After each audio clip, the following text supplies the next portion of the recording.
যদি হালাল পথে চান ওই অ্যামাউন্ট অফ রিজিকই পাবেন, যদি হারাম পথে চান ওই রিজিকই পাবেন, এর বাইরে যাবে না রিজিক। যাবে যাহলে সবর করেন, আল্লাহ পাক হালাল পথেই রিজিক দিবে ইনশাআল্লাহ তাআলা।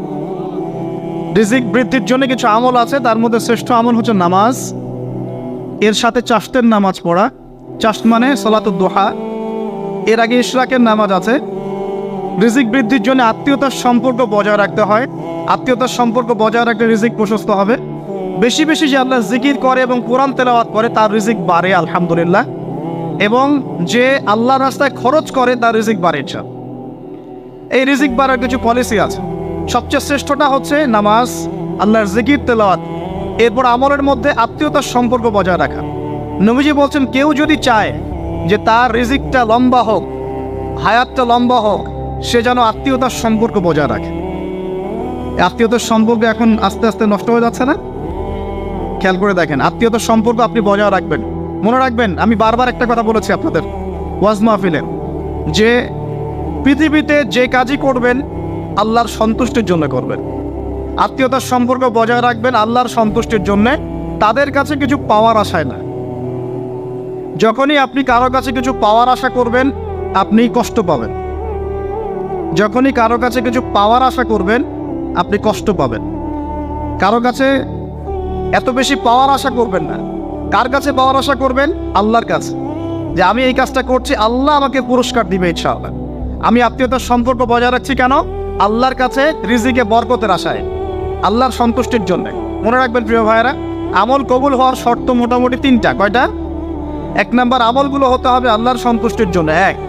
2 নাম্বার, আমলটা হতে হবে রাসূলুল্লাহ সাল্লাল্লাহু আলাইহি ওয়াসাল্লামের পদ্ধতিতে, অন্য কারো পদ্ধতিতে নয়।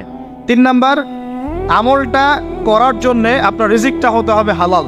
হারাম রিজিকের আমল আল্লাহর কাছে কবুল হয় না। আল্লাহ পাক আমাদের সবাইকে হালাল রিজিকের ব্যবস্থা করে দিন এবং রিজিকটাকে প্রশস্ত করুন, আমিন। তো রিজিক লেখা হয়ে গেছে 2। 3 নাম্বার লেখা হয়ে গেছে এ ব্যক্তি কি কি কাজ করবে দুনিয়ায়, এ ব্যক্তি দুনিয়ায় কি কি কাজ করবে সব লেখা হয়ে গেছে। এখন যদি একটা চোর বলে যে আল্লাহ পাক আমার তাকদিরে লিখেছিলেন যে আমি চুরি করব, তাই আমি চুরি করেছি। এখন যদি একজন ধর্ষক বলে আল্লাহ আমার তাকদিরে লিখেছিল যে আমি ধর্ষণ করব, তাই ধর্ষণ করেছি। এখন যদি যারা এই জনগণের কিছু সম্পদ আত্মসাৎ করে খেয়ে ফেলছে তারা যদি বলে আল্লাহ তাকদিরে লিখছিলেন জন্যই দুর্নীতি করেছি, তাহলে কথাটা কি হবে? গ্রহণযোগ্য হবে? এখন যদি দলিল দেয় তাকদিরে তো লেখা ছিল। এই আকীদাটার নাম হচ্ছে জাবারিয়া আকীদা। কি আকীদা? জাবারিয়া। এমন একজন ব্যক্তি উমর রাদিয়াল্লাহু আনহুর দরবারে এসেছিল, চোর চুরি করেছে, ধরা পড়েছে। উমর রাদিয়াল্লাহু আনহু বলেছেন হাত কেটে ফেলো। তখন সে বলছে যে আমার হাত তো কাটা যাবে না। কেন? আল্লাহ পাক তাকদিরে লিখেছেন আমি চুরি করব, তাই চুরি করেছি। তো উমর রাদিয়াল্লাহু আনহুর সামনে এই কথাটা বলেছে। আর উমর রাদিয়াল্লাহু আনহু কি বিচক্ষণ মানুষ ছিলেন না বোকাশোকা ছিলেন? বলেন, তার মতো শাসক পাওয়া যাবে? তার মতো আরো একজন শাসক আসবে ইনশাআল্লাহ পৃথিবীতে। তার নাম কি? নবী ঈসা আলাইহিস সালাম ইনশাআল্লাহ তাআলা। এবং তার আগে আরো একজন ইমাম আসবেন, তার নাম কি? তার নাম হচ্ছে মুহাম্মদ। কি নাম? তার নাম মুহাম্মদ, তার উপাধি হচ্ছে মাহদি। কখন আসবেন? যখন পৃথিবীতে যুদ্ধ বিগ্রহ ছড়িয়ে পড়বে, ব্যাপক আকারে মালহামা চলবে, তখন আসবেন। কাদের পক্ষে আসবেন? মুসলিমদের পক্ষে। কি উদ্দেশ্যে আসবেন? সারা বিশ্বে জুলুম তুলে ফেলার জন্য। এবং আরেকটা কি উদ্দেশ্য? ওই জেরুজালেম উদ্ধার করার জন্য। কোন জেরুজালেম? যেটা এখন ইহুদিরা দখল করে আছে। চারপাশে আরবরা, মাঝখানে ও কেমন করে দখল করে আছে? আরবদেরকে হাতের মুঠোয় নিয়ে নিয়েছে। এই কারণে মুনাফিকদের উপর টিকে আছে সে, এবং তার পশ্চিমা মিত্রদের উপর টিকে আছে। ঈসা আলাইহিস সালাম কেন আসবেন? এই জায়গাটা পুনরুদ্ধার করার জন্য। ঈসা আলাইহিস সালাম কি পরাজিত হবেন না বিজয়ী হবেন? কত বছর বিশ্ব শাসন করবেন? 40 বছর। এগুলো হবে বিশ্বে, এগুলো হওয়া এখনো বাকি আছে। আরও কি হবে? মুসলিমরা কনস্ট্যান্টিনোপল আবার জয় করবে। এই কনস্ট্যান্টিনোপলের মধ্যে ফিতনা দেখা দিবে অচিরেই, মুসলিমরা ওইটা আবার দখল করবে ইনশাআল্লাহ তাআলা। আরও কি হবে? বললাম ভূমিকম্পের বছরগুলো আসবে সামনে, এবং মুতায়নুন শাদীদ, মহামারীও আসবে। আরও কি? বড় বড় 3টা ভূমিকম্প বাকি আছে এখনো। আগে বলেছি লেকচারে, একটা পৃথিবীর পূর্বে, একটা পশ্চিমে, একটা মাঝখানে। এগুলো এখনো বাকি আছে। বিশ্বে অনেক কিছু হওয়া এখনো বাকি আছে। এখন যা দেখছি এগুলোই সব না, এগুলো চলে যাবে। সময় কি হবে? চলে যাবে, আরও নতুন সময় আসবে ইনশাআল্লাহ তাআলা। আমাদের দায়িত্ব কি? আমাদের দায়িত্ব পরিস্থিতি বুঝে দিন ধরে রাখা, আমল করা এবং মানুষকে দিনের দিকে আহ্বান করা। আমরা যদি দায়িত্ব পালন না করি তাহলে কি হবে? আল্লাহ পাক আমাদেরকে সরিয়ে দিয়ে নতুন কওম নিয়ে আসবেন। আল্লাহ পাক সূরা মুহাম্মাদে বলেছেন, ওয়াইন তাতাওয়াল্লাউ, তোমরা যদি মুখ ফিরিয়ে নাও, ইয়াস্তাবদিল কওমান গায়রাকুম, আল্লাহ পাক নতুন কওমকে তোমাদের জায়গায় স্থলাভিষিক্ত করবেন। সুম্মা লা ইয়াকুনু আমসালাকুম, তারা তোমাদের মতো হবে না, মানে আমাদের মতো অপদার্থ হবে না। উম্মার বিজয়ের শর্ত কি? আল্লাহ সূরা মুহাম্মাদেই বলেছেন, ইন তানসুরুল্লাহ ইয়ানসুরুকুম, তোমরা আল্লাহর দ্বীনকে সাহায্য করো তবেই আল্লাহ তোমাদেরকে সাহায্য করবে। ওয়া ইউসাব্বিত আকদামাকুম, তোমাদের পা আল্লাহ দৃঢ় করে রাখবেন। আমরা আল্লাহকে সাহায্য না করলে আল্লাহ পাক আমাদেরকে সাহায্য করবেন না, সিম্পল। আল্লাহ পাক সূরা রাদের মধ্যে বলছেন, ইন্নাল্লাহা লা ইউগাইয়িরু মা বিকওমিন হাত্তা ইউগাইয়িরু মা বিআনফুসিহিম, আল্লাহ পাক কোনো কওমের অবস্থা ততক্ষণ পরিবর্তন করেন না যতক্ষণ না সেই কওম তার নিজের অবস্থার পরিবর্তনের চেষ্টা করে। তাহলে আমাদের পরিবর্তন কেন হচ্ছে না? কারণ আমরা নামাজ ছেড়ে দিয়েছি। 90% মুসলিমের দেশে কত পার্সেন্ট নামাজ পড়ে চিন্তা করে দেখবেন। আমরা কোরআন ছেড়ে দিয়েছি। 90% মুসলিমের দেশে কত পার্সেন্ট বিশুদ্ধ করে কোরআন তেলাওয়াত করতে পারে একটু খোঁজ নিয়ে দেখবেন। কোরআন শুমারি করে দেখেন, নামাজ শুমারি করে দেখেন, তাহলে বুঝতে পার। আর যারা কোরআন পড়তে জানে তাদের মধ্যে কত পার্সেন্ট কোরআনের অর্থটা বোঝে, এটা আরও বড় বিষয়। তারপরে আবার কারা মেনে চলে, এটা আরও বড় বিষয়। আর আমরা কতজন মানুষ দিন ইসলামকে সামগ্রিক দিন হিসেবে মানি, এটাও একটা বড় বিষয়। আমরা মানি ঠিকই, আংশিক। যেমন ইবাদত বন্দেগী জীবনে মুসলমান, অর্থনৈতিক জীবনে গিয়ে আবার সুদখোর, এমন না বিষয়টা? ইবাদত বন্দেগীর জীবনে আমি পাক্কা মুসলিম, কপালে সেজদার দাগ আছে মাশাআল্লাহ, দাড়ি টুপিও আছে মাশাআল্লাহ, কিন্তু ব্যবসায় গিয়ে মাপে কম দিচ্ছি না, ব্যবসায় গিয়ে আমি আরাম ভেজাল দিচ্ছি কিনা, এরকম হচ্ছে কি না? হচ্ছে। কিন্তু সে কিন্তু মুসলিম এবং নামাজও পড়ে। তা আমাদের সমস্যা ভাই এখানে। এখন এই সমস্যাটা সলভ করলে ইনশাল্লাহ সব সমস্যা সলভ হয়ে যাবে ইনশাল্লাহ। সমস্যাটা কি? আমরা ইসলামটাকে আংশিকভাবে মানি, পরিপূর্ণ জীবনে ইসলাম বাস্তবায়ন করতে পারছি না। আপনি হয়তো কেউই পারছি না। ফখর করলে বলার নাই যে আমি খুব পারছি, আসলে আমিও পারছি না। কারণ এই যুগে এটা পারাটা খুব ডিফিকাল্ট। এই যুগে পারাটা কি খুবই কঠিন, কিন্তু এটাই তো এই যুগের চ্যালেঞ্জ। নবীজি বলেছেন, তোমাদের সামনে এমন যুগ আসছে যে যুগে ঈমান ধরে রাখাটা হাতের মধ্যে আগুন ধরে রাখার মতো হবে। তবে সুসংবাদ ওই যুগে তাদের জন্যে যারা আমার সুন্নতকে আবার জীবিত করতে পারবে। যে আমার মৃত সুন্নতকে জীবিত করবে, আল্লাহ পাক ভালোবাসেন কিনা? তাহলে এই পুরো মহাবিশ্ব সৃষ্টি করে আল্লাহ পাক কি মহাবিশ্বের মধ্যে ভালোবাসা ছড়িয়ে দেন নাই? আল্লাহ রাব্বুল আলামিন 6 দিনে মহাবিশ্ব সৃষ্টি করে মহাবিশ্বের সব জায়গায় যার যার কাজ তাকে বুঝিয়ে দিলেন। কোন গ্রহ কি কাজ করবে, কোন সৌরজগৎ কেমন করে চলবে, দুনিয়া কিভাবে ঘুরবে, সূর্য কিভাবে উঠবে, চাঁদ কিভাবে আসবে, কোন মাখলুক কি কাজ করবে, ফেরেশতাদের কাজ কি হবে, ইত্যাদি ইত্যাদি। আল্লাহ পাক সমস্ত কাজ বুঝিয়ে দিলেন। সূরা আলিফ লাম মিম সেজদা, হামিম সেজদার মধ্যে আছে, পড়ে দেখবেন। আল্লাহ পাক পুরো মহাবিশ্বের দায়িত্ব বন্টন করে দিলেন। এবার আল্লাহ রাব্বুল আলামিন কি করলেন শোনেন।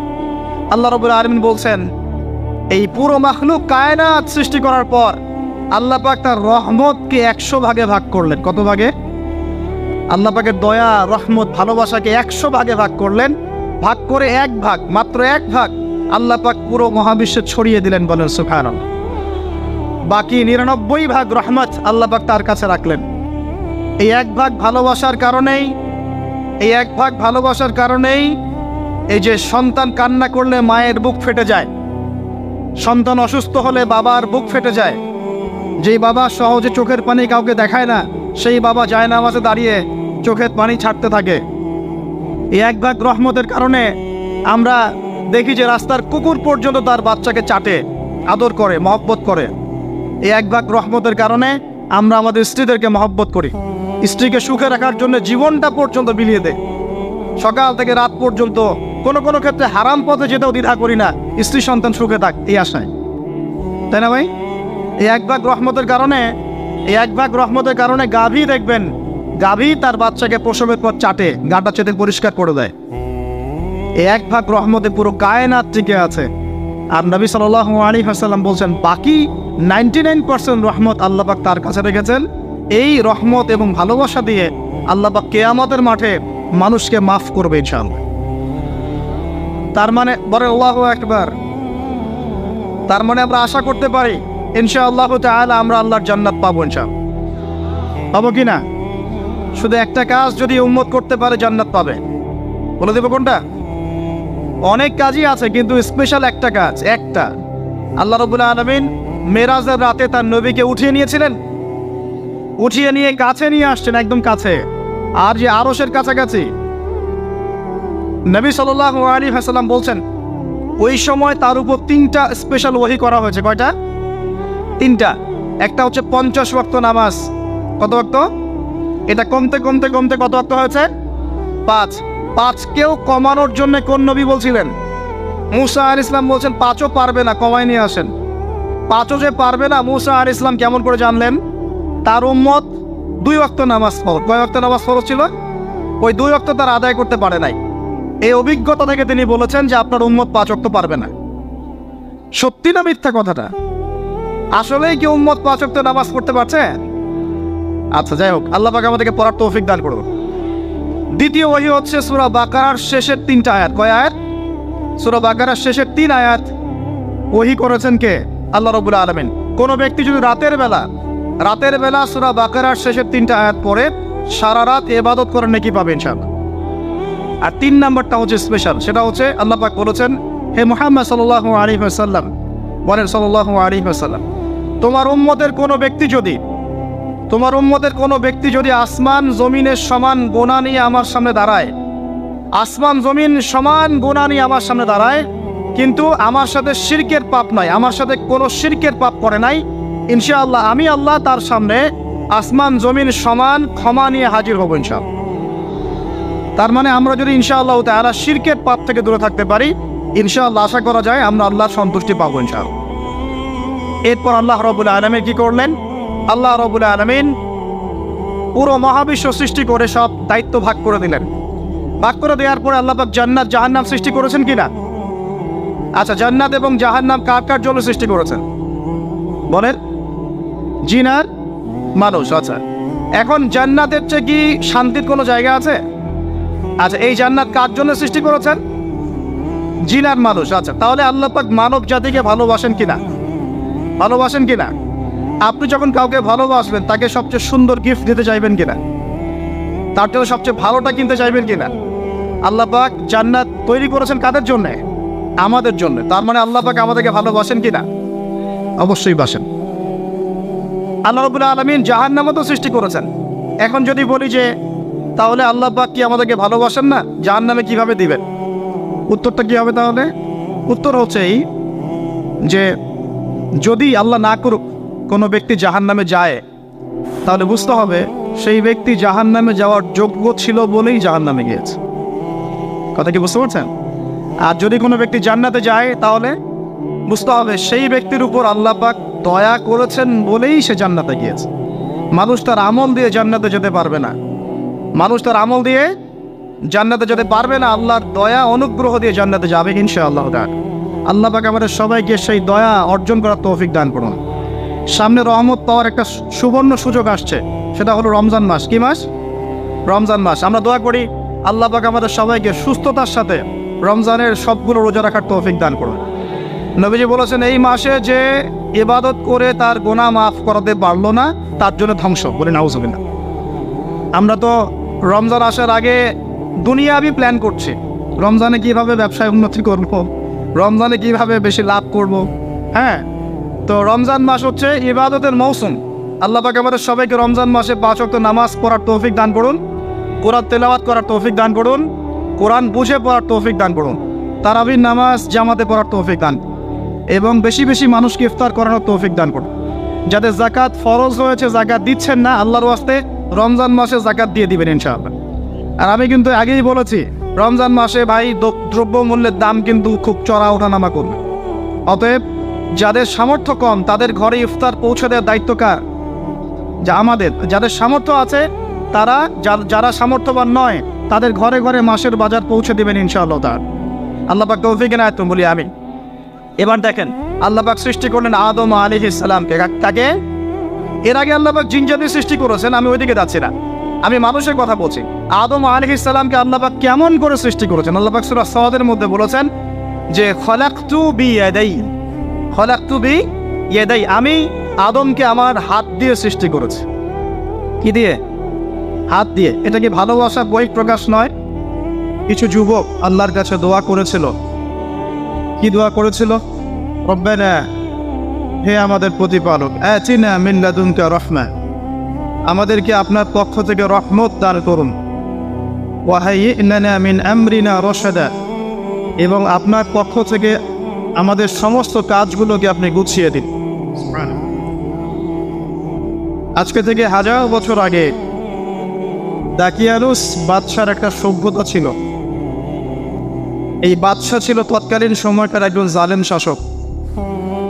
সে তার রাজ্যে শিরক প্রতিষ্ঠা করেছিল, আল্লাহ রাব্বুল আলামিনের তাওহীদকে উঠিয়ে দিয়েছিল। সে তার রাজ্যে নবী সাল্লাল্লাহু আলাইহি ওয়াসাল্লাম, তৎকালীন সময়কার যে নবী আলাইহিস সালাম, তার সুন্নাহকে উঠিয়ে দিয়ে নিজের মন গড়া আদর্শ বাস্তবায়ন করেছিল দাকিয়ানুস বাদশা। তো সেই বাদশার অধীনে থাকা 8 জন বা 9 জন উচ্চ পদস্থ কর্মকর্তার সন্তানকে আল্লাহ পাক হেদায়েত দান করেন, এবং তারাই ইতিহাসে আসহাবুল কাহফ হিসেবে পরিচিত আছেন। এই 7 জন বা 9 জন যুবক উচ্চ পদস্থ কর্মকর্তার সন্তান ছিলেন। তারা তাওহীদকে চিনতে শিখলেন, আল্লাহ রাব্বুল আলামিনকে চিনতে শিখলেন, শিরকের সাথে তাওহীদের আপোষ করলেন না, সুন্নতের সাথে চলমান জাহিলিয়াতের আপোষ করলেন না।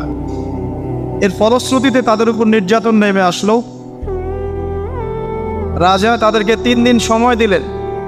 3 দিনের মধ্যে যদি তোমরা তোমাদের ধর্ম ত্যাগ না করেছো, তাহলে তোমাদেরকে মৃত্যুদণ্ড দেওয়া হবে। সেই 7 জন বা 9 জন যুবক ওই রাষ্ট্রের মধ্যে কোনো অরাজকতা সৃষ্টি করলো না, বরং তারা সাইলেন্টলি সেই রাষ্ট্র থেকে চলে গেল। সেই ফিতনাপূর্ণ জাহেলি পরিবেশ থেকে নিজেরা আস্তে করে সরে গেল, সেখানে কোনো রকম ফাসাদ সৃষ্টি করলো না। যাওয়ার সময় তারা একটা কুকুরকে সাথে নিয়েছিল, যেই কুকুর বছরের পর বছর তাদেরকে পাহারা দিয়েছে গুহার মধ্যে। চলতি পথে একটা গুহায় তার আশ্রয় নিয়েছিল, যে গুহার মধ্যে তারা ঘুমিয়ে পড়ে, এবং আল্লাহ রাব্বুল আলামিন 309 বছর পর তাদের ঘুম ভাঙান। 309 বছর পর যখন ঘুম ভাঙল, তারা ক্ষুধার্ত ছিলেন। একে অপরকে জিজ্ঞাসা করছিলেন যে কেম লাবিসতুম, তোমরা কতদিন ঘুমিয়েছ? একজন বলছিল লাবিসনা ইয়াওমান আও বা'দা ইয়াওম, আমরা হয় একদিন ঘুমিয়েছি বা একদিনের কিছু অংশ ঘুমিয়েছি।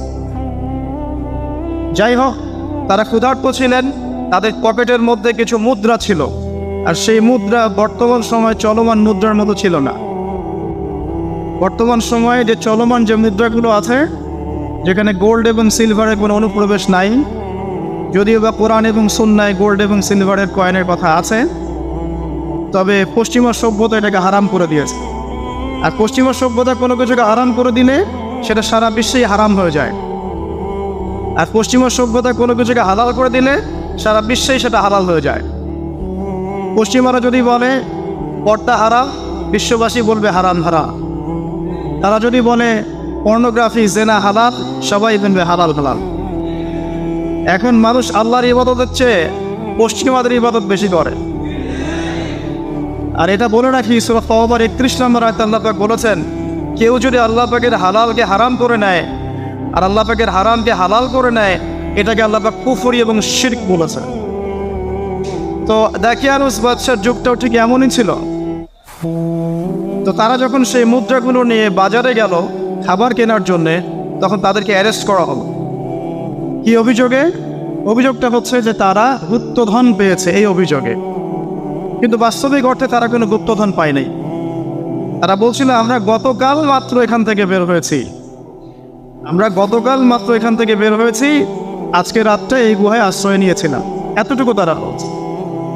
যাই হোক, তথ্য প্রমাণ যাচাই করে দেখা গেল যে তারা যে ঘুমিয়েছিল এতে প্রায় 309 বছর অতিবাহিত হয়ে গেছে, এবং এখন যে বাদশা ক্ষমতায় আছে সে আলহামদুলিল্লাহ একজন তাওহীদপন্থী মানুষ।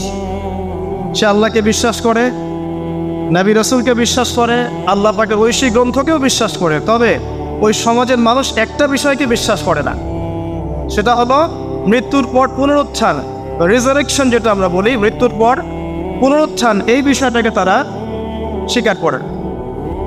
আল্লাহ রাব্বুল আলামিন মাত্র 9 জন যুবকের মধ্য দিয়ে পুরো একটা নেশনকে শিক্ষা দিলেন যে মৃত্যুর পর পুনরুত্থান সত্য। যে আল্লাহ রাব্বুল আলামিন 309 বছর ঘুম পাড়িয়ে রেখে জীবিত করতে পারেন, নিঃসন্দেহে সে আল্লাহ রাব্বুল আলামিন লক্ষ কোটি মানুষকে 1000 বছর পরেও জীবিত করতে পারবেন ইনশাআল্লাহ। এতে করে ওই পুরো সমাজটাই তাওহীদপন্থী হয়ে গেল আলহামদুলিল্লাহ। এই হলো আসহাবুল কাহফের ঘটনা, খুব সংক্ষিপ্ত করে বললাম। এই আসহাবুল কাহফ তারা কিন্তু উচ্চ পদস্থ কর্মকর্তার সন্তান ছিলেন এবং তারা ছিলেন যুবক। তারা কেউ কাউকে চিনতেন না, কিন্তু আল্লাহ পাক তাদের মধ্যে একটা হৃদয়ের বন্ধন দিয়ে দিয়েছিলেন এবং তারা ওই রাষ্ট্রে কোনো ফাসাদ সৃষ্টি করেন নাই, কোনো অরাজকতা সৃষ্টি করে নাই, তারা ভাঙচুর করে নাই, তারা হরতাল করে নাই, অবরোধ করে নাই, কিচ্ছু করে নাই। তারা তাওহীদের দাওয়াত দিয়েছে, মানুষ কবুল করে নাই, তাদেরকে আলটিমেটাম দেওয়া হয়েছে, দিন পরিবর্তন করো, না হলে তোমাদেরকে মৃত্যুদণ্ড দেওয়া হবে। তারা আসছে এ করে সেখান থেকে চলে গিয়েছে, জাহেলিয়াত থেকে টোটালি ডিসকানেক্ট হয়ে গেছে। এরপর আল্লাহ পাক তাদেরকে এমন একটা ঘটনা ঘটালেন যাতে করে পুরো একটা সভ্যতা হেদায়েত পেয়ে গেল আলহামদুলিল্লাহ। শুধু তাই নয়, এই ঘটনা কোরআনে থাকবে আর কোরআন কিয়ামত পর্যন্ত থাকবে ইনশাআল্লাহ। যত মানুষ কোরআন তেলাওয়াত করবে ইনশাআল্লাহ সবাই এই ঘটনার আলোকে হেদায়েত পাবে ইনশাআল্লাহ। তো দেখুন, অল্প কিছু মানুষকে দিয়ে আল্লাহ পাক বড় কমিউনিটিকে হেদায়েত দিতে পারে। তাদের দোয়াটা আমরা সবাই করি আজকে। তারা দোয়া করেছিল, রব্বানা আতিনা মিন লাদুনকা রাহমা ওয়া হাইয়্ লানা মিন আমরিনা রাশাদা। ঠিক একই যুগ আবারও এসেছে ঘুরে ফিরে, সময় পরিবর্তন হতে থাকে। আমরা একটা কথা বলি, ইতিহাস পড়তে গিয়ে পড়াতে গিয়ে, যে হিস্ট্রি রিপিটস ইটসেলফ। আমরা বলি যে ইতিহাস নিজেই নিজের পুনরাবৃত্তি ঘটায়। ঠিক ওর অনেক ঘটনা ঘটেছিল নমরুদের সময়ও। নবী ইব্রাহিম আলাইহিস সালাম তাওহীদপন্থী, নমরুদ তাওহীদপন্থী নয়। সে মনে করে যে সেই হচ্ছে এই পুরো মহাবিশ্বের রব। আল্লাহ রাব্বুল আলামিন ইব্রাহিম আলাইহিস সালামের মাধ্যমে তাকে তাওহীদের দাওয়াত পৌঁছালেন, সে কবুল করল না। আল্লাহ রাব্বুল আলামিন সামান্য যে বলে মশা, ক্ষুদ্র একটা মশা দিয়ে নমরুদকে শেষ করে দিলেন। আল্লাহ পাক সব করতে পারেন। ইতিহাস এভাবেই পুনরাবৃত্তি ঘটিয়েছে আদ এবং সামুদ জাতির ক্ষেত্রেও। আদ জাতির লোকের অনেক লম্বা লম্বা ছিল, ফিজিক্যালি অনেক স্ট্রংলি বিল্ড, তারা পাহাড় কেটে বাড়িঘর নির্মাণ করত। সামুদ জাতীয় ঠিক এরকমই ছিল, তারা পাহাড় পর্বত কেটে বাড়ি নির্মাণ করত। আল্লাহ রাব্বুল আলামিন হুদ আলাইহিস সালামকে পাঠালেন, সালিহ আলাইহিস সালামকে পাঠালেন দাওয়াত দেওয়ার জন্য। তারা দাওয়াতি কাজ করলেন, কম দাওয়াত গ্রহণ করলো না। ইল্লা কলিলাম মিনহুম, অল্প কিছু মানুষ ইসলাম কবুল করলো, বাকিরা বেশিরভাগই করলো না। আল্লাহ রাব্বুল আলামিন এই বিশাল কওমটাকে, যারা বলতো মান আশাদ্দু মিন্না কুওয়া, আমাদের চেয়ে শক্তিশালী আর কে আছে, তারা এই কথা বলতো। কোরআন এই কথা বলছে, কোরআন বলছে, তারা বলতো মান আশাদ্দু মিন্না কুওয়া, আমাদের চেয়ে শক্তিশালী আর কে আছে। এখন এই স্লোগানগুলো আমরা ওয়ার্ল্ড অ্যাফেয়ার্স ঘাটলে দেখতে পারি না? বিভিন্ন পরাশক্তি বলছে আমাদের চেয়ে শ্রেষ্ঠ আর শক্তিশালী কে আছে। এই কথাটাই বলেছিল আদ এবং সামুদ জাতি। আল্লাহ পাক এদেরকে এমনভাবে ধ্বংস করেছেন যেন খেজুর গাছ উপড়ে ফেললে যেমন করে পড়ে থাকে, আদ জাতির লোকরা বাড়ির মধ্যে এভাবে পড়েছে। মাত্র 6 দিন এবং 7 রাতের মধ্যে আল্লাহ পাক আদ জাতিকে ধ্বংস করেছে। আর সামুদ জাতিকে আল্লাহ পাক ধ্বংস করেছেন বজ্রপাত দিয়ে, প্রচণ্ড বজ্রপাত দিয়ে, মুহূর্তে একটা কম শেষ। আল্লাহ পাক সব করতে পারেন। ইতিহাস এভাবেই পুনরাবৃত্তি ঘটিয়েছে। ফেরাউনের যুগে চলে যান, মূসা আলাইহিস সালাম একই দাওয়াত দিয়েছেন আল্লাহ রাব্বুল আলামিন। আল্লাহ পাকের পক্ষ থেকে তাওহীদ দিয়ে তিনি ফেরাউনকে দাওয়াত দিয়েছেন যে লা ইলাহা ইল্লাল্লাহ, আল্লাহ ছাড়া কোনো ইলাহ নাই। আল্লাহ রাব্বুল আলামিন চিরঞ্জীব, চিরস্থায়ী, তার কাছে আত্মসমর্পণ করো। ফেরাউন বলেছিল আনা রাব্বুকুমুল আ'লা, আমি তোমাদের মহান রব। নাউযুবিল্লাহ। সে বলেছিল মা উরিকুম ইল্লা মা আরা, আমি যা ভালো মনে করি তাই তো তোমাদেরকে বলি।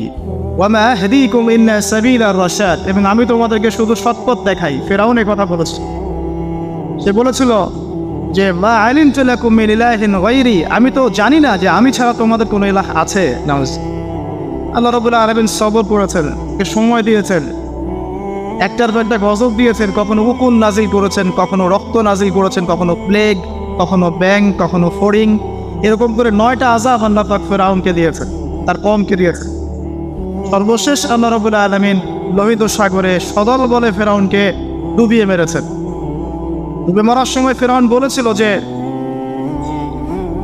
আমানতু বিরব্বি হারুন ওয়া মূসা, আমি এখন হারুন এবং মূসার রবের প্রতি ঈমান আনলাম। ডুবে মরার সময় ফেরাউন এই কথাটা বলেছিল। তখন আল্লাহ রাব্বুল আলামিন বলেছেন আলান, এখন লাকাদ আসাইতা মিন ক্বাবল, এর পূর্বে তুমি বিরুদ্ধাচরণ করেছো। আল ইয়াউমা নুনাজ্জিকা বিবাদানিক, আজকে আমি তোমার বাদান মানে তোমার দেহটাকে সংরক্ষণ করব, প্রিজার্ভ করব। কি জন্য প্রিজার্ভ করবেন? মিউজিয়ামে রেখে দেওয়ার জন্য?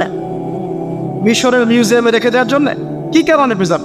লিতাকুনা লিমান খালফাকা আয়া, তোমার পরবর্তীতে যারা আসবে পৃথিবীতে ওদের সবার জন্য তুমি নিদর্শন হয়ে থাকবে, এই কারণে। তো ফেরাউনের পরে তো হাজার হাজার বছর চলে গেল, এবং এই হাজার বছরে আমরা দেখেছি আরো হাজারটা ফেরাউন এসেছে পৃথিবীতে। তাদের সবার জন্য এই ফেরাউনের মমিটা ছিল কি? নিদর্শন। কে আল্লাহ নিদর্শনের পরোয়া করে? আল্লাহ পাকে নিদর্শনের কে পরোয়া করে? আমাদের কনসেপ্ট এখন এমন, ইন হিয়া ইল্লা হায়াতুনা দুনিয়া, এই দুনিয়ার জীবনটাই আমাদের হায়াত। নামুতু ওয়া নাহইয়া, আমরা এখানেই বাঁচি, এখানেই মরি। ওয়া মা নাহনু বিমাবউসিন, আর আমাদেরকে পুনরুত্থিত করা হবে না। কোনো মানুষ যদি পরকালীন কনসেপ্ট লালন করে চলে, সেই মানুষ কি বেনামাজি থাকতে পারে কিনা? সেই মানুষ কি যাকাত না দিয়ে থাকতে পারে কিনা? যে মানুষ পরকালে বিশ্বাস করে যে আল্লাহর সামনে আমাকে দাঁড়াতে হবে একা একাই, আমার ইমাম, আমার পীর, আমার অমুক, আমার তমুক নেতা নেত্রী কেউ আমার সাথে যাবে না, আমাকে একা আমার আল্লাহর সামনে দাঁড়িয়ে হিসাব দিতে হবে, এই কথা যে চিন্তা করে, সে কি নামাজ না পড়ে থাকতে পারে কিনা? সে কি যাকাত না দিয়ে থাকতে পারে কিনা? সে কি দুর্নীতি করতে পারে কিনা? মানুষকে ঠকাতে পারে কিনা? সে কি সুদ খেতে পারে, ঘুষ খেতে পারে? সে কি জেনা করতে পারে? সে কি কাপড় খুলে দিয়ে উন্মুক্ত হয়ে পড়তে পারে কিনা? এখন তো উন্মুক্ত হওয়ার সংস্কৃতি চলছে নাকি? ইবলিস যখন আদম আলাইহিস সালাম এবং হাওয়া আলাইহিস সালাম তাদেরকে যখন জান্নাত থেকে বের করিয়ে দেয়, প্রলোভন দিয়েছিল, মিথ্যা প্রলোভন, যে হাল আদুল্লুকুম, হে আদম এবং হাওয়া, আমি কি তোমাদেরকে জানিয়ে দিব আলা শাজারাতিল খুলদি ওয়া মুলকিন লা ইয়াবলা, হে আদম এবং হাওয়া, আমি কি তোমাদেরকে জানিয়ে দিব এমন একটা গাছের ব্যাপারে যেই গাছের ফল খেলে পরে তোমরা চিরস্থায়ী হয়ে যাবে এবং কোনোদিন মরবে না। এই যে চিরস্থায়িত্বের টোপ আর অমরত্বের টোপ, এই দুইটা টোপ দিয়ে আমাদের পিতা মাতাকে ইবলিস জান্নাত থেকে বের করে দিয়েছে। এখন পৃথিবীতে যত মানুষ পথভ্রষ্ট হচ্ছি আমরা, আমাদের এই দুইটা হাসলতের কারণে। আমরা অমরত্ব আশা করছি, আমাদের চলাফেরা দেখলে মনে হয় আমরা মরবো না, পরকালীন কনসেপ্ট বাদ। একটা হচ্ছে চিরস্থায়িত্বের ক্ষমতা, এই যে ক্ষমতার দাপট, এই দুটো আমাদেরকে কিন্তু পথভ্রষ্ট করছে। ঠিক একই অস্ত্র ছিল ইবলিসের। সূরা আরাফ পড়ে দেখেন, আমি কোনো কিছু বানিয়ে বলছি না। তখন আল্লাহ পাক বললেন যে ইয়া বানি আদম, হে বনু আদম, আদমের সন্তান যারা আছে আমাদেরকে আল্লাহ পাক বলছে তোমরা শোনো, লা ইয়াফতিনান্নাকুমুশ শাইতান, শয়তান যেন তোমাদেরকে ফিতনায় না ফেলতে পারে। কামা আখরাজা আবাওয়াইকুম মিনাল জান্নাহ, ঠিক যেমন করে তোমাদের পিতামাতাকে শয়তান জান্নাত থেকে বের করে দিয়েছে। যেহেতু আমাদের পিতা আর মাতাকে শয়তান জান্নাত থেকে বের করে দিয়েছে, আল্লাহ পাক এই আদমের সন্তানদেরকে বলছে তোমরা সতর্ক থেকে, তোমাদেরকে যেন শয়তান জান্নাত থেকে যেভাবে বের করেছিল তোমার পিতা মাতাকে, এমন করতে না পারে। আর কি করতে না পারে? ইয়ানজিউ আনহুমা লিবাসাহুমা লিউরিয়াহুমা মিন সাওয়াতিহিমা, পড়ে দেখেন সূরা আরাফ। আল্লাহ বলছেন মনে রেখো আদমের সন্তানরা, ইবলিস কিন্তু শুধু তোমার পিতা মাতাকে জান্নাত থেকে বের করেই দেয় নাই, বরং গাছের কাছে নিয়ে গিয়েছিল, ফল খাওয়ার সাথে সাথেই তাদের গায়ের পোশাক খুলে পড়ে গিয়েছে। তাহলে আমাদের পিতা মাতাকে জান্নাতে নগ্ন করে দিয়েছিল কে? সেই কথা আল্লাহ পাক বলছেন আদম সন্তানদেরকে তোমরা সতর্ক থেকো, তোমাদেরকে যেন ইবলিস নগ্ন করতে না পারে, ঠিক যেমন করে তোমাদের পিতা মাতাকে করেছে। তাহলে এখন যে পুরো বিশ্ব জুড়ে নগ্নতার যে সংস্কৃতি চলছে এরা কার এজেন্ডা বাস্তবায়ন করছে বুঝতে পারছেন? কোরআন পড়ে পৃথিবীতে যত সভ্যতা চলে গেছে, ব্যাবিলনের সভ্যতা, চাইনিজদের সভ্যতা, তারপরে যে আমাদের মাও সেতুং, ইতালির মুসোলিনি, এদিকে জ্যাপল সার্তে, এদিকে আপনার ফিডেল ক্যাস্ট্রোর কথা বলেন, ওই পশ্চিমা সভ্যতা বাদ দিয়ে যত বড় বড় সভ্যতা রিনাউন্ড সবার পোশাক ছিল শালীন। আমি চ্যালেঞ্জ করলাম, খুঁজে দেখেন চাইনিজদের পোশাক দেখেন, আগেকার পোশাক, 1000 বছর আগের পোশাক, শালীন পোশাক। তারা কিন্তু মুসলিম ছিলেন না। আপনি এই ব্যাবিলনের সভ্যতা দেখেন, ব্যাবিলনের সভ্যতা অনেক প্রাচীন না? এই সভ্যতার পোশাক দেখবেন এটা অশালীন পোশাক ছিল না।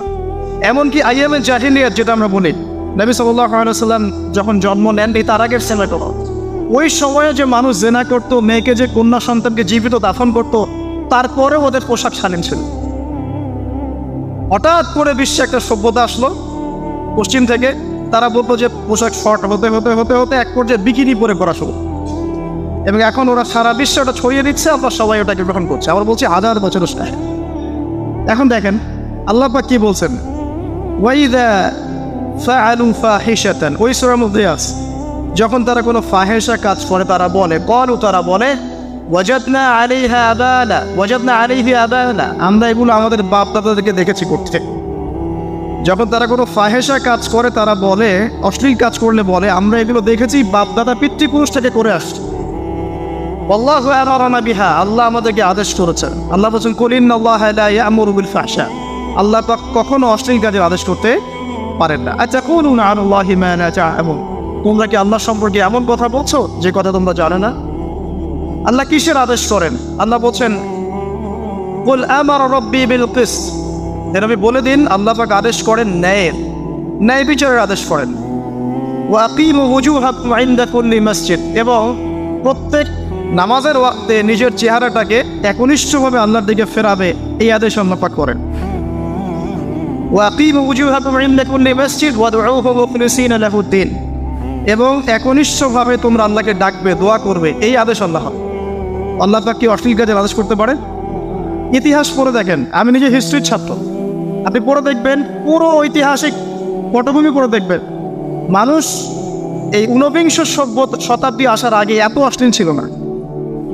এখনকার বিশ্বে যত সমস্যা চলছে, কয়েকটা বলি, রিবা বা সুদ, জেনা বা উন্মুক্ত যৌনাচার, তারপরে বেপরদামি অশ্লীলতা, 4 নম্বর আপনার মাদক, ঠিক আছে, 5 যে বড় মহামারী পর্নোগ্রাফি, যত বড় বড় মেজর সমস্যাগুলো চলছে যেগুলো ইয়াং জেনারেশনকে ধ্বংস করে দিচ্ছে, এগুলোর ম্যাক্সিমাম এসেছে কিন্তু পশ্চিম থেকে।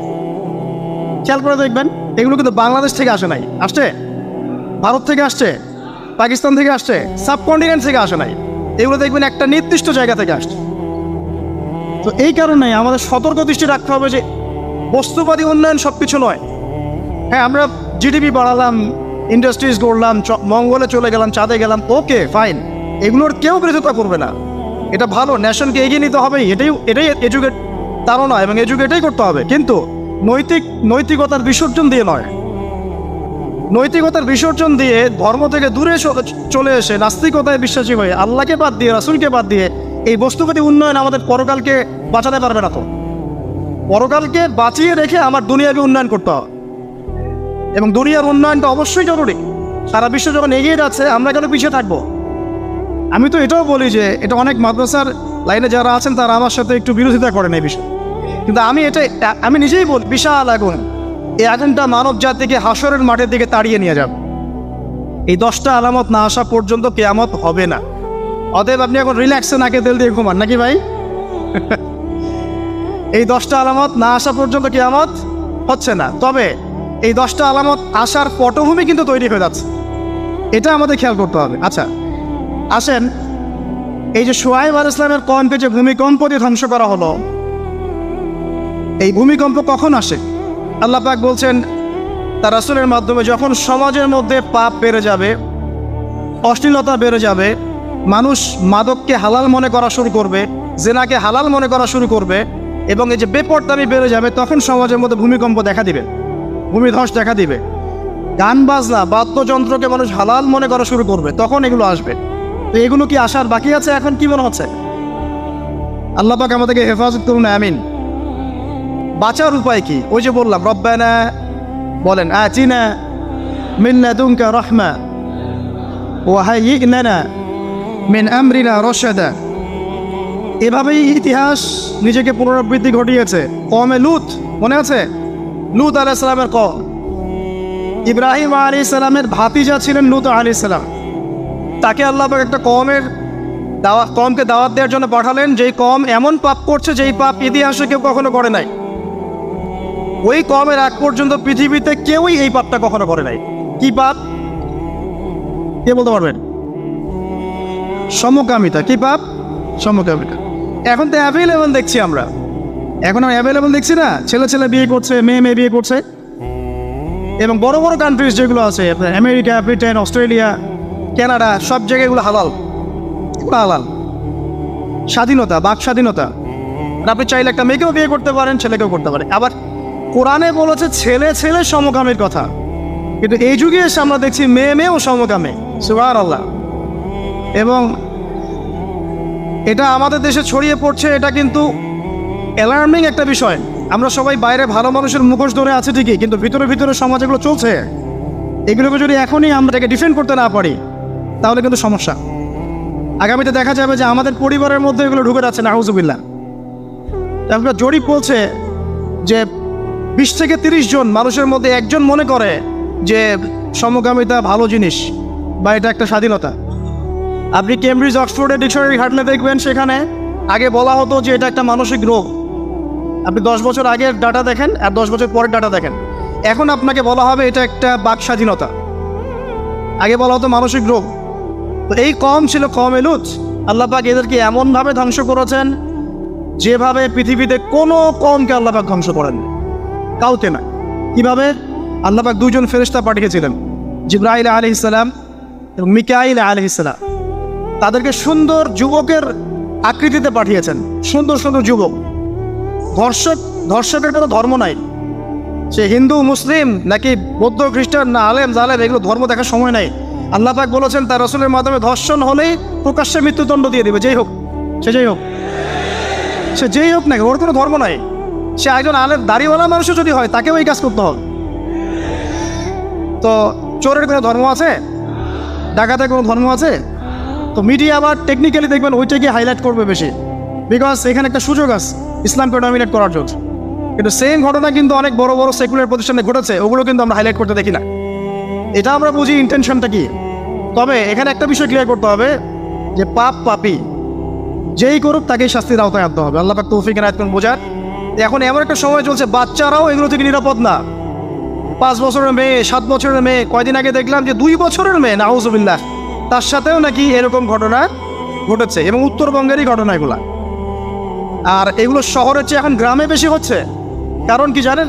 গ্রামে তো আগে মানুষ এই উন্মুক্ত পোশাক আশাক দেখতো না খুব বেশি। এখন যখন পর্ন চলে আসছে হাতে, বাসায় সব এগুলো দেখছে, তখন গ্রামে দেখবেন ধর্ষণ বাড়ছে না?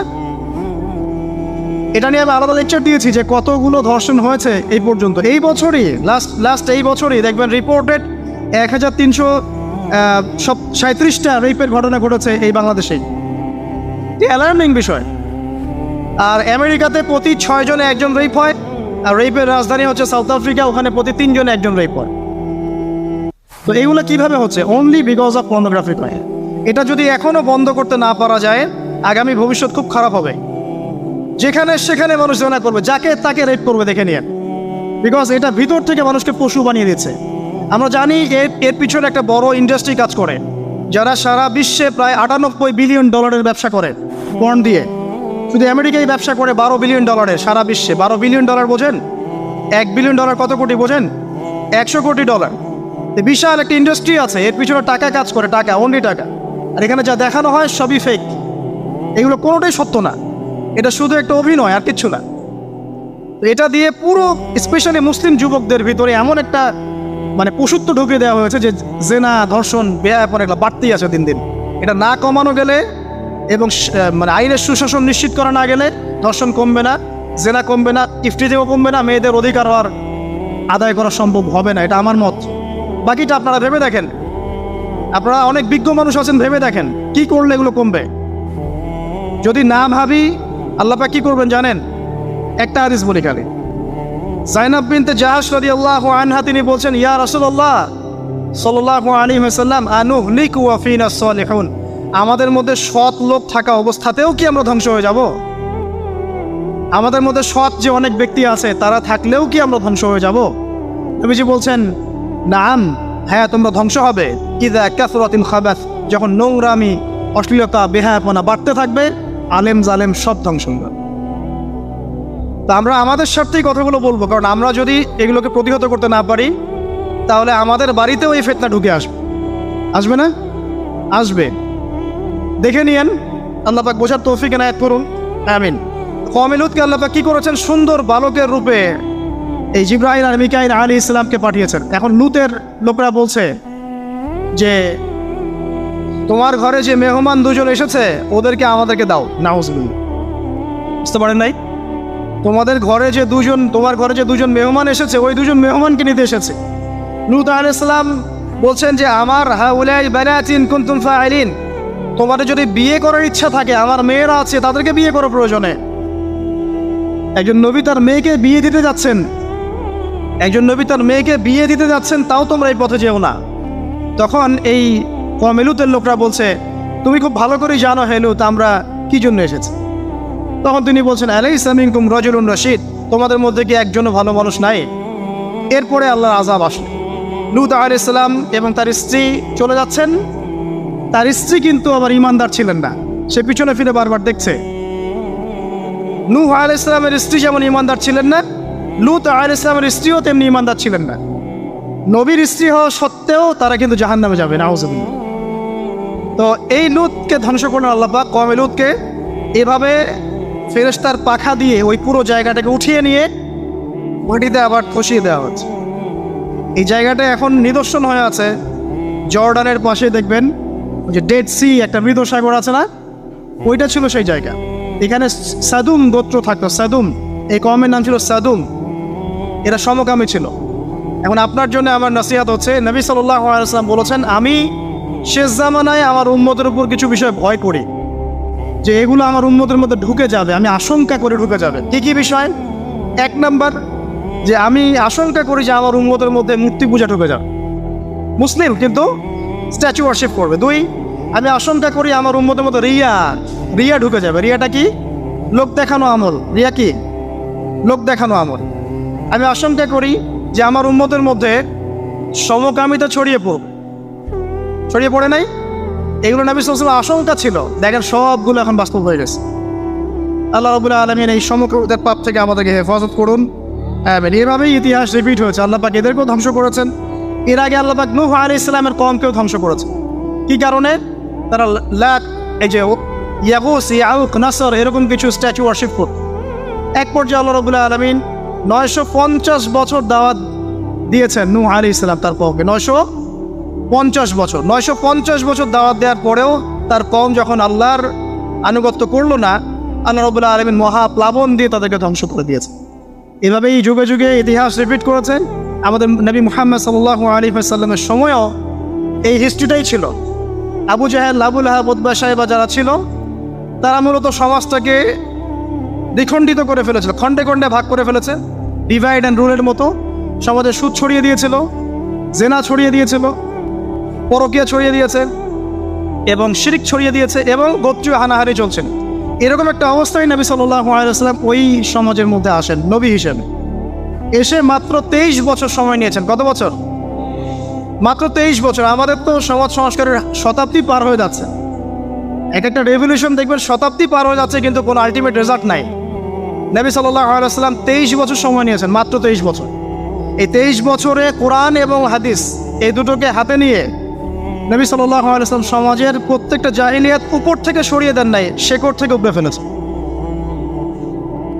তবে তিনি যখন ইসলাম প্রতিষ্ঠা করে দিয়ে চলে গেছেন, খোলাফায়ে রাশেদার যুগ চলে গেছে, তারপর উমাইয়া খেলাফত এসেছে প্রায় 100 বছরের মতো, পরে আব্বাসীয় এসেছে প্রায় 550 বছরের মতো, আস্তে আস্তে ফাতেমিরা এসেছে, এদিকে কর্ডোভার, স্পেনে আন্দালুসি উমাইয়া শাসন ছিল, ওসমানীয়রা এসেছে। এভাবে ইতিহাস চলেছে দীর্ঘদিন, প্রায় 1400 বছর।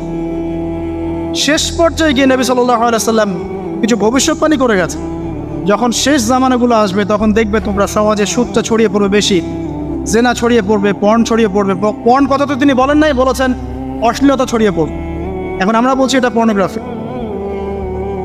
তিনি আরও বলেছেন সময়গুলো সংক্ষিপ্ত হয়ে আসবে, মানুষের হঠাৎ মৃত্যুর পরিমাণ বেড়ে যাবে, অনেক কিছু বলে গেছে। দিন চলে যাবে মনে হবে একটা ঘন্টার মতো চলে গেল, বছর চলে যাবে একটা মাসের মতো, মাস যাবে একটা সপ্তাহের মতো।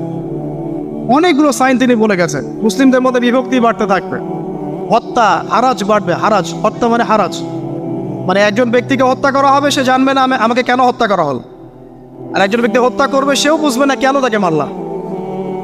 ফাসাদ বাড়তে থাকবে, উঁচু উঁচু অট্টালিকা নির্মাণের প্রতিযোগিতা বাড়তে থাকবে। হচ্ছে না এগুলো? সমাজে ভালো মন্দের মানদণ্ড উল্টে যাবে। মানুষ সত্যকে মিথ্যা বলবে, মিথ্যাকে সত্য বলবে, মিথ্যাবাদীকে সত্যবাদী বলবে, সত্যবাদীকে মিথ্যাবাদী বলবে, আমানতদারকে খেয়ানতকারী বলবে, খেয়ানতদারকে আমানতদার বলবে। টোটালি মানদণ্ড উল্টে যাবে। আস্তে আস্তে সিচুয়েশন এমন হতে থাকবে, খারাপ থেকে খারাপ। তবে সোনালি সময় কি আর ফিরবে না? তাহলে সময় কি তাহলে আর ফিরবে না? এভাবেই চলবে সব কিছু? না, এভাবে চলবে না ইনশাআল্লাহ। আল্লাহ রাব্বুল আলামিন তার রাসূলের মাধ্যমে জানিয়েছেন এই সব কিছুই সাময়িক, সব কিছু সাময়িক। ইতিহাস আবার পুনরাবৃত্তি ঘটাবে। ইতিহাস সভ্যতা শুরু হয়েছিল একজন নবী দ্বারা, শেষও হবে আরেকজন নবী দ্বারা ইনশাআল্লাহ তাআলা। সভ্যতা শুরু হয়েছিল আদম আলাইহিস সালামকে দিয়ে, আর শেষ হবে ঈসা ইবনে মারিয়ামের হাত। শেষ জামানার সবচেয়ে ভাইটাল ক্যারেক্টার হচ্ছেন ঈসা ইবনে মারিয়াম। ইমাম মাহদী নন, ইমাম মাহদী সবচেয়ে ভাইটাল ক্যারেক্টার নন। সবচেয়ে ভাইটাল ক্যারেক্টার হচ্ছে ঈসা ইবনে মারিয়াম। তিনি প্যালেস্টাইন, জেরুজালেম থেকে পুরো ওয়ার্ল্ডে ইসলামিক খেলাফা রিস্টোর করবেন ইনশাআল্লাহ তাআলা। এবং তিনি নতুন কোনো শরীয়ত নিয়ে আসবেন না, নতুন কোনো ধর্ম নিয়ে আসবেন না, বরং তিনি এসে বরং ক্রুশ ভেঙে ফেলবেন। শুয়োরের মাংস যেটা, এটাকে একদম টোটালি হারাম করে ফেলবেন। জিজিয়া যে ট্যাক্সটা আছে এটাকে উঠিয়ে দিবেন। এবং তিনি 40 ইয়ার্স, হাদিসে এসেছে 40 বছর তিনি এই পৃথিবীতে থাকবেন। কত বছর? 40 বছর। ওই সময় সম্পর্কে এমন কথা এসেছে যে জাকাত নেয়ার জন্য একটা মানুষ খুঁজে পাওয়া যাবে না। আসতে কতদিন এটা আমরা বলতে পারবো না, এটা আল্লাহ পাক জানেন, আল্লাহ জানেন। এটা কতদিন এটা আমরা বলতে পারবো না, এটা বলার অধিকারও আমাদের নাই, বিকজ এটা গায়েবের বিষয়। আলামতগুলো আস্তে আস্তে আস্তে আস্তে ওইদিকে যাচ্ছে। এখন তিনি আজকেই আসুন আর কালকেই আসুন, ইমাম মাহদী আজই আসুক আর কালই আসুক, আপনার আমার দায়িত্ব চেঞ্জ হবে না। দায়িত্ব কি চেঞ্জ হবে? খুব সংক্ষেপে 2 মিনিট সময় নিচ্ছি যে আমরা যে কোনো সিচুয়েশনেই আমাদের দায়িত্বটা কি আসে। 1 নম্বর কথা হচ্ছে ভাই, যে বড় পরিসরে চিন্তা বাদ দিয়ে আগে ছোট পরিসরে আসেন। নিজের ব্যক্তি জীবনে আগে ইসলাম প্রতিষ্ঠা করেন। নিজে আগে পড়াশোনা করি, দিনের জ্ঞান অর্জন করেন, পড়াশোনা করেন, যে লাইনেই পড়াশোনা করছেন করেন, কিন্তু ইসলামটাকে, ইসলামের ফরজ, ওয়াজিব, সুন্নত, মুস্তাহাবগুলো শেখেন। ডাক্তার, ইঞ্জিনিয়ার হওয়ার কোনো আপত্তি নাই, বড় পলিটিশিয়ান হন, ইকোনমিস্ট হন, কোনো আপত্তি নাই, বাট ইসলামের বেসিক নলেজটা অর্জন না করে মৃত্যুবরণ করেন না আল্লাহর রাস্তায়। 2 নম্বর, কোরআনকে সময় দেন, কোরআনটাকে স্টাডি করেন, হাদিসটা স্টাডি করেন। আল্লাহ পাক তৌফিক দান করুন, আমিন। এরপরে আমল বাড়িয়ে দেন, আমলটা বাড়ায় দেন। এখন সময় থাক 100 বছর আর 500 বছর বা 2 বছর, আমল বাড়ায় দেন। আপনার আমল আপনার সাথেই, কেউ কারো কবরে যাবে যাবেন। অতএব আমল বাড়িয়ে দেওয়ার চেষ্টা করি, আল্লাহ পাক তৌফিক দান করুন। আমল বাড়ানোর সবচেয়ে সেরা পদ্ধতি হচ্ছে রাসূল সাল্লাল্লাহু আলাইহি ওয়াসাল্লামের সুন্নাহ মতো জীবন গড়া, নবীর সুন্নাহ মতো জীবন গড়া। প্রত্যেকটা কাজ রাসূল সাল্লাল্লাহু আলাইহি ওয়াসাল্লামের সুন্নাহ মতো করেন, ইনশাআল্লাহ প্রতিটা কাজই নেকি হবে ইনশাআল্লাহ। আর কি বাড়াবো? আদর্শ পরিবার। এটা বারবার আমি একটা কথা বলি যে আদর্শ পরিবারের কোনো বিকল্প নাই। পারিবারিক আদর্শ, পারিবারিক মূল্যবোধ সবচেয়ে বড় শিক্ষা। এই শিক্ষাটা অন্য জায়গায় আপনি পাবেন না। সো পারিবারিক আদর্শটা ঠিক করার চেষ্টা করি আমরা। আমাদের বাচ্চাদের প্রতি সচেতন হই, কার সাথে মিশছে, কী করছে, ওদেরকে ডিভাইসে এডিক্টেড হতে দিয়েন না, এত সহজেই স্মার্টফোন ওদের হাতে তুলে দিয়েন না। বাসায় ছোট ছোট মেয়েদের ব্যাপারেও সচেতন হন, তাদের ব্যাপারেও খেয়াল রাখেন, তাদেরকে নিরাপত্তায় রাখেন। পর্দা, এটা তো বলতেই হবে, এটার কোনো বিকল্প নাই। যে যাই বলুক না কেন, আপনার ইজ্জত সম্মান আপনার কাছেই, এর কোনো বিকল্প নাই। রাসূল সাল্লাল্লাহু আলাইহি ওয়াসাল্লাম এবং আল্লাহর বিরুদ্ধাচারণ করে আপনি প্রগতি অর্জন করতে পারবেন না, আপনি উন্নতি অর্জন করতে পারবেন। পারতে পারেন, সেটা বস্তুবাদী, পরকালে এর কোনো অস্তিত্ব থাকবে? থাকবে না। আর কি করতে পারি আমরা? আমরা হালাল অর্থনীতি সার্চ করতে পারি। হারামে যারা যারা আছে আজকে তওবা করি, আজকের এই লেকচার যাদের কানে যাবে, আমরা দোয়া করি আল্লাহ পাক সবাইকে হারাম রিজিক থেকে ফিরিয়ে নিয়ে আসুন। আমি বারবার একটা কথা বলি ভাই, আপনার আমল নামায় যতটুকু রিজিক আছে এর একটা দানা না খেয়ে আপনি মৃত্যুবরণ করবেন না, আপনার মৌত হবে না। এখন আপনার রিজিকটা আপনি কি অবৈধ পথে চাচ্ছেন না বৈধ পথে চাচ্ছেন, এটা আপনার ডিসিশন।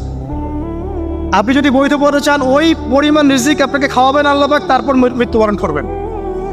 আর যদি অবৈধ পথে চান, সেটাই খাওয়াবেন, খাওয়ায় মৃত্যুবরণ করবেন। আপনি ডিসিশন নেন কোন দিকে যাবেন। আর রিজিকের মালিক আল্লাহ আমরা খালি মুখে বলি, মনে কিন্তু বিশ্বাস করি না। মনে যদি বিশ্বাস করতাম তাহলে আমরা কিন্তু কখনো সুদের ধার ধারতাম না, আমরা ঘুষ দুর্নীতি করতাম না। কারণ আমরা করছি কেন? মনে করছি যে আমি এটা করলে রিজিক বাড়বে। আর আপনি যাদের জন্য এই কাজগুলো করছেন, আপনার স্ত্রী, আপনার সন্তান, আপনার পরবর্তী প্রজন্ম 40 দিন সময় নেবেন আপনাকে ভুলে যেতে।